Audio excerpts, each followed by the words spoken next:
श्री शिवाय नमस्तुभ्यम। हर हर महादेव।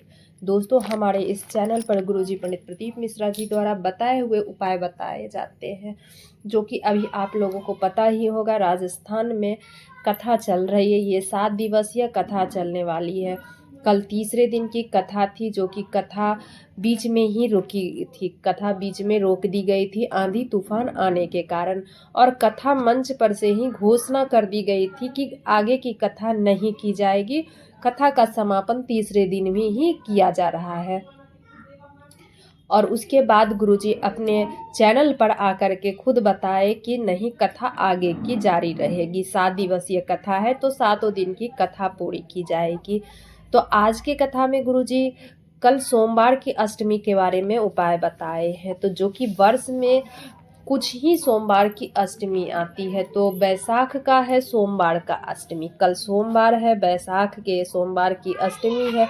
इस वर्ष के सबसे बड़ी बैसाख की सोमवार की अष्टमी है, जिसमें हम आपके लिए 3 उपाय लेकर के आए हैं। और ऐसा मौका बार बार नहीं आता है। बैसाख का पवित्र महीना सोमवार की अष्टमी, जो कि वर्ष में 4 बार ही आती है, इस वर्ष बैसाख के पवित्र महीने में दोनों सोमवार को ही अष्टमी पड़ी है। और ये अंतिम बैसाख की सोमवार की अष्टमी है, इसलिए इस दिन किए जाने वाले उपाय का फल 4 गुना हो जाता है। क्योंकि ये बैसाख तो ऐसे भगवान भोलेनाथ के लिए प्रिय है, और सोमवार का दिन भी प्रिय है, और सोमवार की अष्टमी बैसाख के पवित्र महीने में पड़ रही है। तो ये दिन शिव पार्वती के मिलन का भी दिन कहलाता है। इसलिए इस दिन गुरुजी पंडित प्रदीप मिश्रा जी द्वारा बताए गए उपाय करने से उसका फल शीघ्र ही आपको देखने को मिलेगा, जो कि कल आप कर सकते। 5 मई को गुरुजी के बताए गए इस उपाय को आप किसी एक उपाय को जरूर करें, जो कि आप फल की प्राप्ति उठा सकते हैं। आप इस उपाय को सोमवार की अष्टमी को ही किया जा सकता है, इसलिए इस मौके को हाथ से जाने मत देना। अपने आवश्यकता अनुसार आप उपाय को कर सकते हैं। इस 3 उपाय को बताने के लिए हम आपका कम से कम समय लेने की कोशिश करेंगे। कथा में, आज की कथा में, राजस्थान की कथा में गुरुजी सोमवार की अष्टमी के उपाय बताए हैं। अगर आप कल सोमवार की अष्टमी 5 मई को जो सोमवार की अष्टमी है, तो आपके मन में जो भी कामना है, तो मात्र 5 बेलपत्री अपने मन की कामना बोलते हुए, श्री शिवाय नमस्तुभ्यम बोलते हुए भगवान भोलेनाथ को समर्पित कर देते हैं, तो आपकी कामना जरूर ही पूर्ण हो जाती है।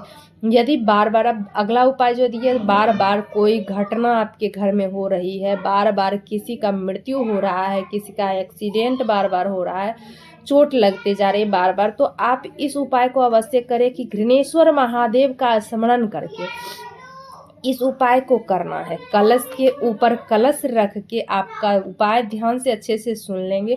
कलश के ऊपर कलश रख के दोनों कलश में जल लेके पूरे घर में घूम जाना है। फिर उसे मंदिर में जाकर के पहले वाले कलश का जल शिवलिंग पर समर्पित कर देना है।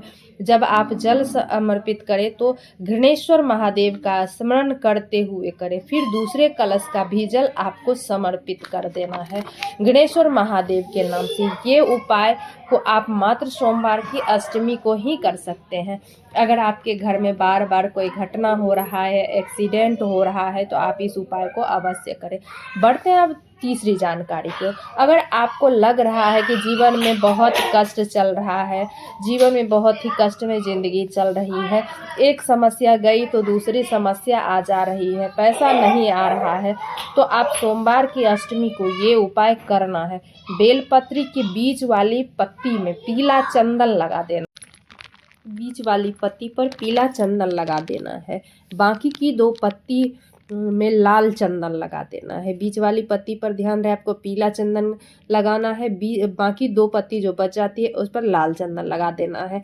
फिर बीच वाली पत्ती में आपको शहद लगा लेना है। वीडियो देख सकते, बीच वाली पत्ती की बीच वाली पत्ती की जो डंडी होती है, उस डंडी पर शहद लगा लेना है। फिर माता अशोक सुंदरी वाले स्थान पर समर्पित कर देना है। बेलपत्री जैसे आप शिवलिंग पर उल्टी समर्पित करते हैं, उसी तरह माता अशोक सुंदरी के स्थान पर समर्पित कर देना है। डंडी का भाग जलाधारी की ओर होनी चाहिए। ध्यान रहे, अशोक सुंदरी, माता अशोक सुंदरी के स्थान पर समर्पित करना है। डंडी का भाग जलाधारी की ओर होनी चाहिए। इसके बाद पंचाक्षर मंत्र या षडाक्षर मंत्र श्री शिवाय नमस्तुभ्यम बोलकर शिवलिंग पर धीरे धीरे जल छोड़ देना है। जब जल खत्म होने पे रहे तो शिवलिंग पर जल चढ़ाते हुए माता अशोक सुंदरी के स्थान पर लाएं। ये केवल सोमवार के अष्टमी को ही करना है। जो बेलपत्र आप समर्पित किए हैं वो बेलपत्र आपको उठा लेना है। उस बेलपत्र को किसी जलाशय या जलाशय न हो तो किसी पेड़ के नीचे भी विसर्जन कर सकते हैं। अगर वृक्ष के नीचे समर्पित कर रहे हैं तो वहां पर आपको 1 लोटा जल भी समर्पित कर देना है। बढ़ते हैं अब अगली जानकारी की हो। और गुरुजी बताए कि 2 बाती का दीपक शिव शक्ति के नाम से, क्योंकि इस दिन शिव शक्ति का मिलन होता है। शिव जी पार्वती जी का मिलन का दिन सोमवार की अष्टमी का दिन होता है, तो शिव शक्ति के मिलन के नाम से प्रदोष काल में प्रज्वलित किया जाता है। सोमवार की अष्टमी को 2 लंबी बाती बना करके एक दीपक में ही रख लें। घी का दीपक मंदिर या अपने घर के चौखट पर प्रज्वलित करें। अपनी कामना करें तो आपकी कामना जरूर ही पूर्ण होगी। बढ़ते हैं अगली जानकारी की ओर। जिस लड़का लड़की का शादी नहीं हो रहा है सोमवार की अष्टमी को एक लाल पुष्प में चंदन लगाकर ध्यान